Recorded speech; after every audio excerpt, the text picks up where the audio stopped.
Good night. So tonight, we are going to answer number one question in 2024 bar exam criminal law. The question is this. In 2019, government-sponsored militias in Sudan known as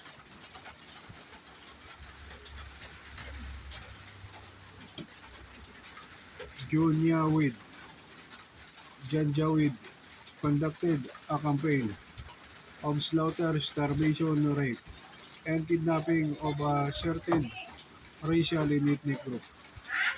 An estimated 1 million people were systematically killed and 300,000 families have been displaced. In August 2024, Maverick, a known leader of Janjaweed, was spotted in Boracay. Maverick was criminally charged for the widespread and systematic attacks directed against the civilian population. The Regional Trial Court (RTC) then issued a warrant of arrest. Maverick challenged the jurisdiction of the RTC to prosecute the offense since none of his actions was committed in the Philippines and none of the alleged victims is a Filipino citizen. Can Maverick be prosecuted in the Philippines? Explain. Answer, yes. He can be prosecuted in Philippines. One of the characteristics of our penal laws is the territoriality principle. The principle simply states the penal laws are enforceable within the Philippine territory. These laws undertake to punish acts committed in the Philippine territory. In other words, all crimes committed within the territory of the Philippines are triable by our local courts.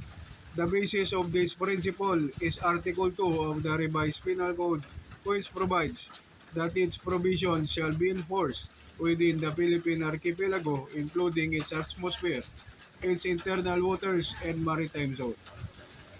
In Republic Act Number 9851, December 11, 2009, an act defining and penalizing crimes against international humanitarian law, genocide and other crimes against humanity, organizing jurisdiction, designating special courts, and for related purposes states, Section 3, Paragraph A, apartheid means inhumane acts committed in the context of an institutionalized regime of systematic oppression and domination by one racial or group and committed with the intention of maintaining that regime. In Simbin, Section 5, Genocide. A. For the purpose of this act, genocide means any of the following acts with intent to destroy, in whole or in part, a national, ethnic, racial, religious, social, or any other similar stable and permanent group as such, killing member of the group. 2. Causing serious bodily harm to members of the group. 3. Deliberately inflicting on the group conditions of life calculated to bring about its physical destructions in whole or in part. Imposing measures intended to prevent births within the group and forcibly transferring children of the group to another group. B. It shall unlawful for any person to directly and publicly incite to commit genocide. Any person found guilty of committing any of the acts specified in paragraph A and B of this section shall suffer the penalty provided under Section 7 of this Act. In same light, Section 17, Jurisdiction. The state shall exercise jurisdiction over persons, whether military or civilian, suspected or accused of a crime defined and penalized in this act, regardless of where the crime is committed, provided any one of the conditions is met. A. The accused is a Filipino citizen be the accused regardless of citizenship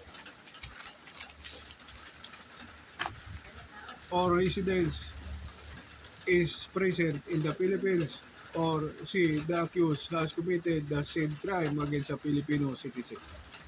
In the interest of justice, the relevant Philippine authorities may dispense with the investigation or prosecution of a crime punishable under this act if another court or international tribunal is already conducting the investigation as undertaking the prosecution of such crime. Instead, the authorities may surrender or extradite suspected or accused persons in the Philippines to the international court, if any, or to another state, pursuant to the applicable extradition laws and treaties. No criminal proceedings shall be initiated against foreign nationals suspected or accused of having committed the crimes defined and penalized in this act if they have been tried by a competent court outside the Philippines in respect of the same offense and acquitted, or having been convicted already served their sentence. So that's our answer. And number one question in criminal law 2024 bar exam. I hope and pray that we got the correct answer on this particular number. Thank you, good day, good night, and God bless.